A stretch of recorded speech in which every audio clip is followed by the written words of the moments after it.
Hello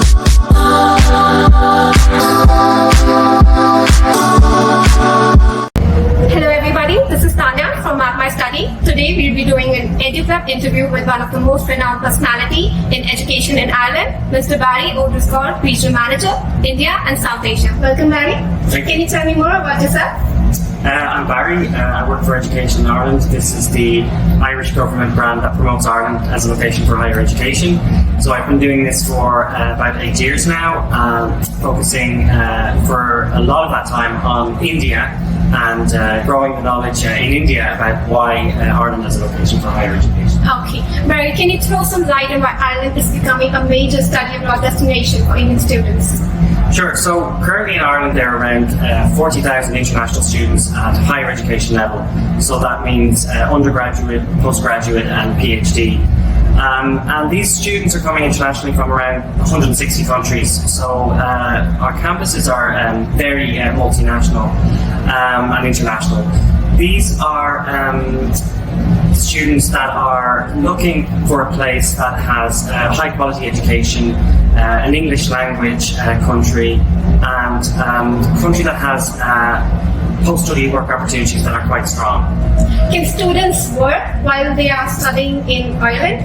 Yeah, so one of the attractive parts about studying in Ireland is that international students have the right to work part-time while they're studying. So students can work up to 20 hours per week during the academic year and up to 40 hours per week during holiday periods. So that's a good way for international students to kind of get extra pocket money while they are studying. Ireland currently has actually the second highest minimum wage in Europe, which is over 11 euros per hour. That's great, Barry. What are some government policies for international students? So one of the most renowned government policies for international students at higher education level is our 2-year stay-back visa. So this allows students to stay in the country for 2 more years after they graduate to look for employment opportunities. And that's something that's quite important to us because we have a need in Ireland for highly skilled graduates across a number of industry sectors such as pharmaceuticals, medical devices, international finance, biotechnology, engineering, computing. So there's a lot of opportunities across a number of industries, mainly in the tech sectors. And so our stay-back visa allows students to connect with those employment opportunities. Okay, can you tell me some popular programs in international students? So popular programs would normally fall into 3 categories: engineering, science and business. So within engineering, I would say software engineering, mechanical, electronic, civil engineering are all quite highly sought after among international students, including Indians. On the computing side, cybersecurity, cloud computing, artificial intelligence are also quite in demand. And then in business, there's a lot of interest in MBAs from Ireland: marketing, human resource management, international finance.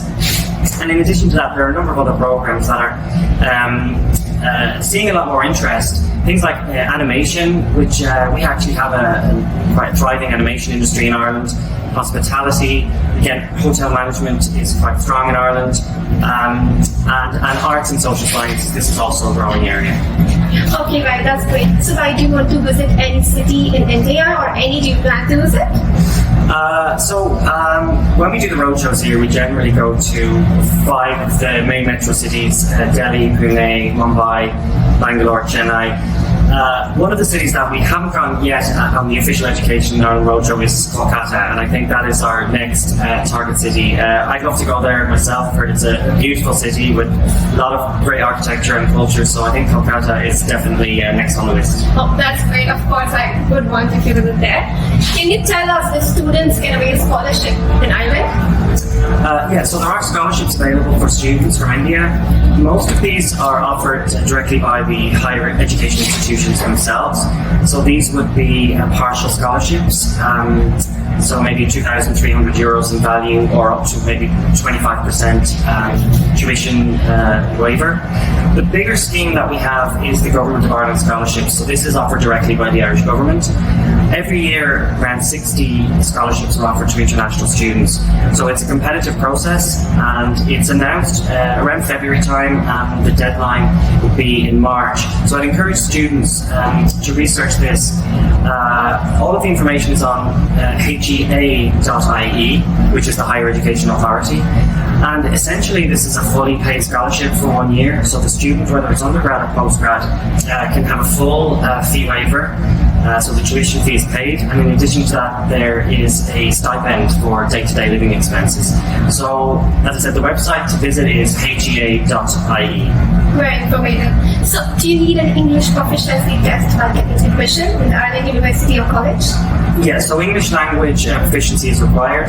All the major English language certifications are accepted, and I would encourage students to talk directly to their education institution for specific details about the English language requirement for their program, or equally they can talk to an education agent that they are working with as well. Yes, hi, can you tell me more about the job opportunities students get after they graduate? Sure. So there are many graduate offers that are available to students across all of the industry sectors that I mentioned, business, science, engineering. What a lot of the institutions do in Ireland is they would do careers fairs on campus. So even in semester 1 of a master's program, during probably October or November, there's likely to be a careers fair where employers and local industry would come on campus, and they would explain the job opportunities that are available.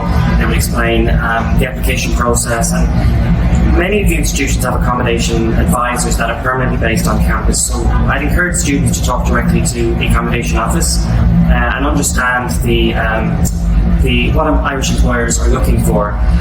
There's over 1,000 multinational companies that are based in Ireland, and as I said, there is a need for highly skilled graduates, but there are also many Indigenous Irish companies in the tech sectors that are looking for talent.